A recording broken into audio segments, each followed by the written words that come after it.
We're here to prove it's possible, not just for us, but for every woman brave enough to go for more. We believe success is sweeter when it's shared, and that your next level comes faster when you're surrounded by women who truly get it. This episode is brought to you by the Ultimate Girls Trip Business Mastermind Retreat, where big goals, belly laughs, and bold action all belong in the same room.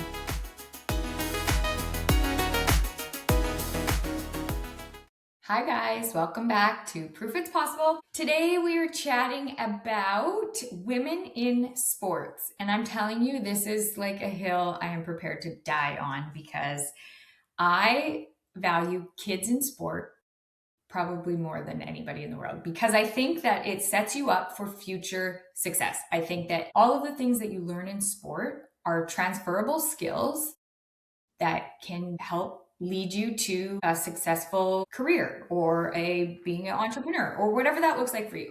And there's actually statistics to back it up. Like, I think it's 93% of C-suite females played competitive sports in their teens. Oh, And interesting. yeah, so I think that there's so many things that are like you have to learn to take your losses. You have to learn to reset. Like you get up to bat and you strike out, you have to figure out how to be like, it's okay. Next time I'm up to bat, I'm going to do better. Yeah, How for I'm sure. not going to let this affect me, for the rest of the game. And you have to have that quick kind of reset, and you have to accept failure, and you have to celebrate your wins, and you have to rely on your team. Like there's so many skills that are just beneficial for just Life in general. Yeah. future success. Like, I mean, had I learned at a younger age that like you're going to hear a bunch of no's, you're going to, do things that are not great for your business. You're going to not make the team. You're not Yeah, going to not get the job, not get and the thing is like, if you didn't make many teams in your life, when you don't get the dream job and it makes you pivot and gets a different job and you learn like, obviously I either have to work harder or I have to pivot and learn something new or get better for next year or practice whatever it more. looks like, you end up having a much better, thicker, tougher skin that I definitely think helps you in business.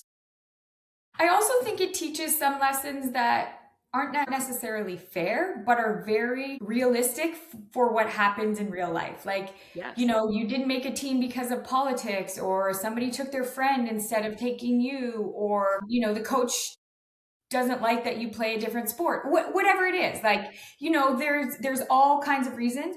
And yeah, it's not fair, but guess what? Real life isn't fair either. Exactly. Somebody with less Absolutely. education, less experience, less skill set might be Better friends with the boss. Yeah. killing it in business. And you might think, well, I'm more educated. I have a better platform. I have a better idea. But you have to look to them to be like, what are they doing differently? Or like, yeah, that's a tough pill to swallow, but I'm not going to like let it get me down. I'm going to keep trying. And on the principle of even just relationship capital, the amount of relationship capital you build up in your life by playing sports. I look around at people that we know, like your husband and just dad and like playing sports, whether they were like while he was young, while he was, he was a kid still or a young adult. It's like the friends and relationships he built through the ability to play a sport, even once he was an adult and into his career. It was like he could play on a rec hockey team that had people that were great networking opportunities with. But it wasn't just like a go shake hands and drink drinks and, kind of get together. It was something he actually liked doing, which was play hockey or play golf or go to the like workout club and, play racquetball or something. And getting to use your ability to like ski because that's part of a networking opportunity to meet more people and more people and more people is a huge, huge skill. And like I look at your kids, and before you guys moved to where you live now, your kids weren't in school yet. They weren't in sports yet. So they like didn't know anybody. And then when you guys moved and they got into everything because they aged into the right age for this stuff, they literally know everybody in town some way or another. Like, and it's almost weird now to find a kid between your three kids in their general ages that you don't know that they played on the opposite team or they played on your kids' team or, 100%. you know, Everybody I know here is through my kids' sports or school. Like there's no other. way to I meet am people. literally 1 degree of separation away from everybody that lives in this town that has children. Yes. That's just like the cold hard facts. You meet so many people and you become friends with so many people that you wouldn't Mhm. necessarily even become friends with. You might never cross paths had it not been for sports, but you also wouldn't have this, like similar interest, collective kind of thing that you're cheering for or Reason to promoting. sit in the stands for an hour here or an hour there together and find out about each other. Percent. And then, like, going back to even just the child in the sport, I do think like such a key piece in this world is feeling like we're good at something at some point in our life. Because once we're an adult, there's like less opportunity to be like your like big dreams of going to, the NHL or playing for this Yeah. particular college. They come and go because they're not realistic for everybody. They're not But realistic once for you're most. 30, you're not going to Yeah, make it to the show. You exactly. you know that So now. So, we need to like figure out what are children good at, and then that, even if they were only good at hockey or softball or soccer for the 5 years that they felt they were good at it when they were like a kid or a teenager, it was something they really really believed in themselves about, because maybe they aren't great in school, maybe, and a lot of entrepreneurs are C students. That is something that is also a proven scientific type fact, because it takes a lot of hard work to be an entrepreneur and risk. You're not risk averse. It does not take having the smartest brain in the world. And so there are C students every day building big companies and being entrepreneurs and doing the thing. So if a kid goes through their life thinking like, I'm terrible at school, I'm probably not going to get to make much of my life here, at least if they're great on the soccer fields, mhm. they have that. And that builds their confidence in a different way with different things and different parts of their brain that I actually think is the key factors in trusting themselves and, believing in themselves, whatever that looks like. Yeah. Other skills that you don't necessarily like relate with sport, but for me, it's like handling pressure. Like, Mm, you're the last shift before the buzzer. You're the person at the plate that's, with two mhm, outs. You're the person who has to do the um shootout or whatever sport you're playing. There is a lot of pressure that happens, and the better you get at accepting and handling and reconciling that pressure in your mind and in your body, the better you are for all aspects of life. I mean, whether that's absolutely. financial pressure when you're older or it's like speaking in front of a crowd because you're a CEO that needs to address the media, pressure is all around us, and the better you are to weather that storm when you're young, like that's just a skill that's going to continue to build. The other For thing sure. is it teaches you at a very young age problem solving. So like, okay, I wasn't able to score that goal because number 12 was just killer on defense on the soccer field. So what other ways could I get around him or her, or how can I get creative in making a play, or how can I, be different? And there's so much problem solving that has to happen, even conflict resolution. You're not going to be Yes. on the team with 20 people that you like or 12 people that you like. You Mhm. might actually have a lot of personality conflicts on the team, but you still have to work as a team and you still have to figure it out. And that is so reflective of what you're going to have to do in your regular life when you're an adult. Absolutely. Well, and So whoops, one sorry. thing that I will say about that is that I think that what also makes an amazing athlete and very likely an amazing entrepreneur is they don't get one hit of conflict or not getting the goal or whatever. And then they're like, okay, well, I'm smaller than everybody else, so I'll never get a goal. They're like, how could I be faster? How could Hmm. I have a special move where I loop around? Like in that problem solving, they come up with the people that are the most successful at it. Like I read a stat and I don't know the exact details of it, but that Kobe Bryant didn't make the basketball team like several years in a row. So he Hmm. just practiced and practiced and practiced. And then all of a sudden he was the best player of all time. And it's like, it's hard to imagine somebody at that level never made the team, because we assume everybody that played a sport and then made it to the top of the heights of success in that sport, they were just always a phenom. They were always heads and shoulders above everybody else. It was easier for them. And it wasn't. It isn't always. Sometimes it's because they practiced, because they figured out the route. I went to this like mental health thing in town, and it was 6 NHLers, Hmm. and they talked about their road to success, like their road to the NHL. Yeah. And 1 out of 6 had a pretty linear route. Like, they made the team kind of right Every from time. Yeah. Bantam to the NHL, like it just was a pretty linear. Standard process. Yeah. Yeah. The other 5 was story after story, like, oh, well, when I was 15, I got cut from the team, and then I didn't make the B team either, and then I didn't, it was like Mhm. failure after failure Yeah. after failure after failure. And then it's like, oh, and then one day it just all came together and I got drafted to the NHL. And it was such a like eye-opening thing, because I'm like, man, I just gave it so much less credit. Like I just thought everybody took a very linear, you were an exceptional athlete, and they noticed you at 13, and then again at 15, and then again at 17, and next thing you know, you were drafted and off you went to the NHL. And that's not how it happened for 5 out of 6 of these guys. And I was like, wow, you really just don't hear about these stories, because nobody nobody gets on the like sports net and is like, hey, so it's been really hard to get here. Yeah. Like they talk about the game, or they talk about Yes, whatever. You exactly. don't always get to hear the path in which got them there.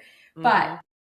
it is super interesting, the resilience it takes, and the like no's that you hear, and the crushing experiences where you're not the number one draft pick. You might not even be drafted at all, but you still might make the NHL or whatever that looks like. So I think sports are just the most important thing you can do for your kid to set them up for success. I also will say, this is not business related, but a child that is busy playing sports and who has 1 degree of separation to almost every adult in town is Mhm. far less likely to be getting into trouble. A, because they don't have as much time, free time, where they have nothing to do.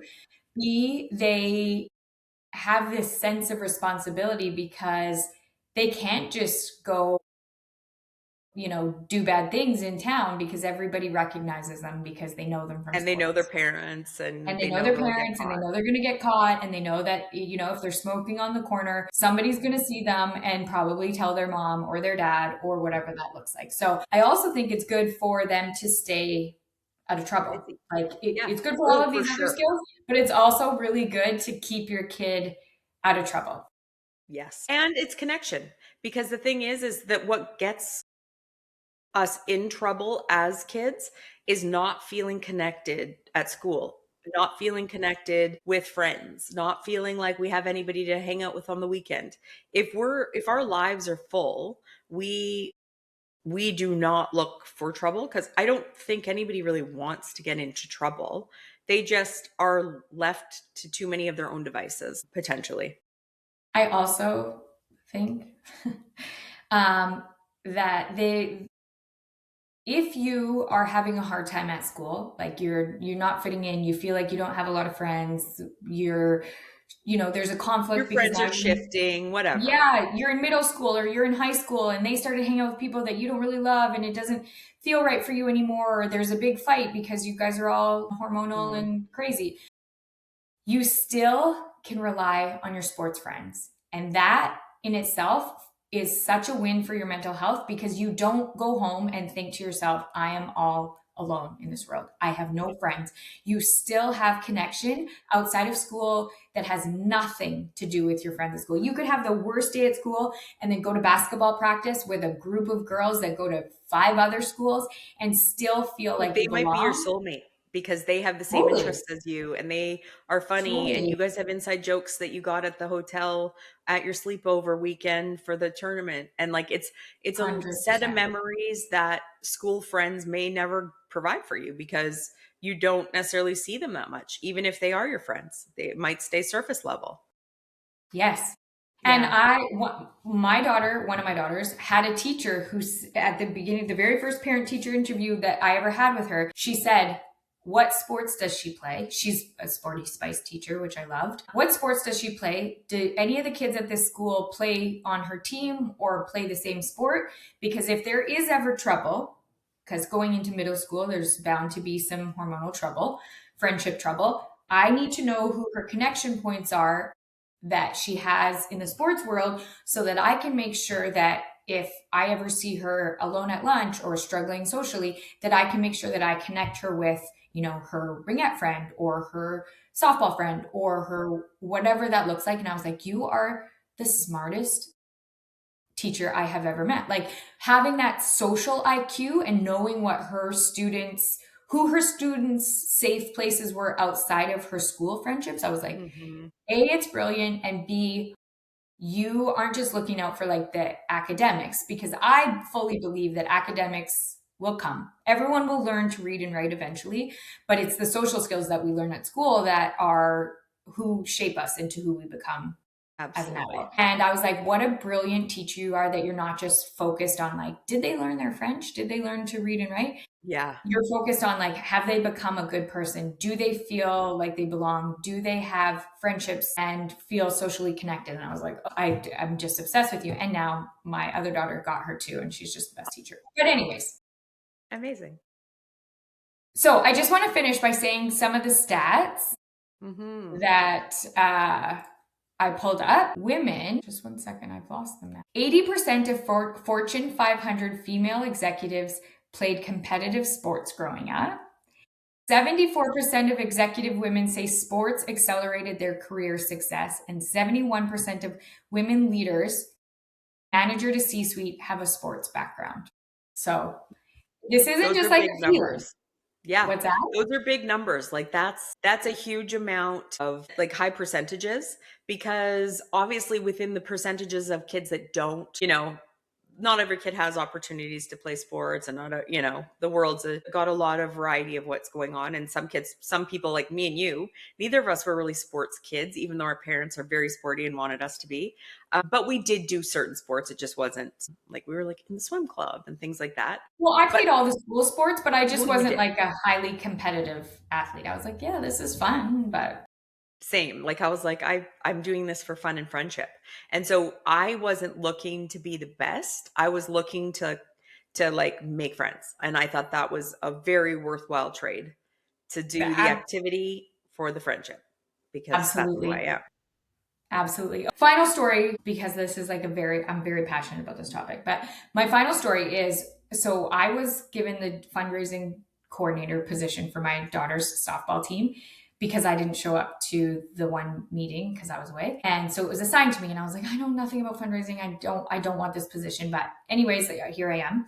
So I was like, what do I have to lose? I'm just going to reach out to all of the fastball companies. I figured out the email addresses for the companies. I Googled like who's the president, and then I figured out like if it's first name dot last name at company.com or whatever. And I just went and I emailed like, 50 people guessing at their email addresses and said like, I'm the manager of fundraising manager of a softball team here in blah, blah, blah.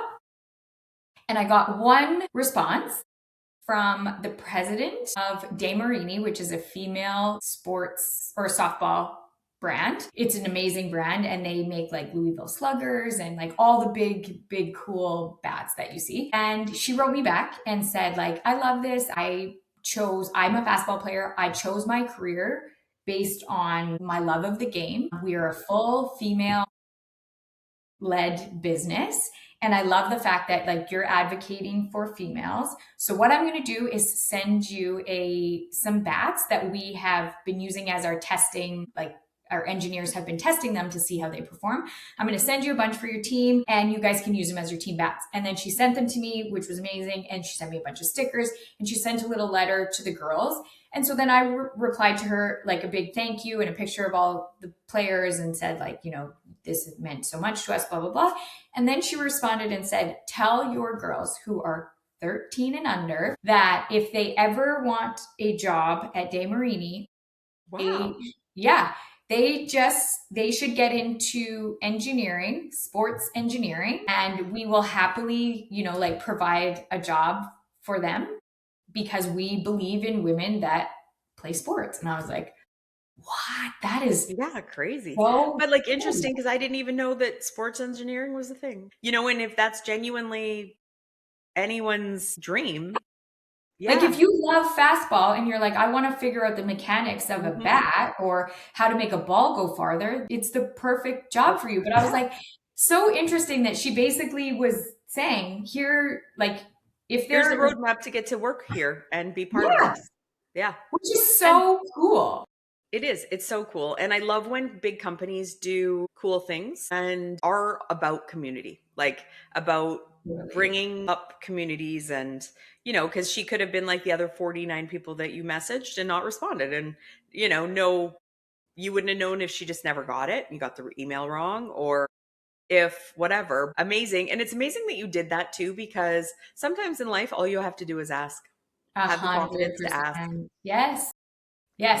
Yeah. And okay, one little fast fact. There was a bit of a delay because she's like, let me know when you get the package, but it was coming from the States. And of course, I'm in Canada. And then the package didn't come for a long time, but it was kind of over Christmas. And I was like, packages just take a long time over Christmas and it's international shipping and whatever. So finally, like enough time had passed and I'm like, oh, I do feel like I need to like check in to make sure that it didn't get lost or Yeah. something. So I checked in with her and she was like, oh, I'm so sorry for the delay. I had a baby, but I'm back to work now. And I was like, okay, like, so just a reminder that like women are really amazing. Yeah. No Just a kidding. quick baby, and then she's back to like sending us Doing free her thing. bets. Anyways, if you're looking to support a female-led business, I highly recommend De Marini. Their bats are unbelievable, and their kindness is even better. So, Amazing.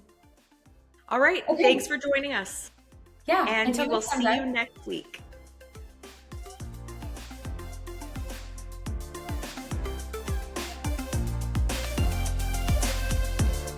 We are so grateful you're here.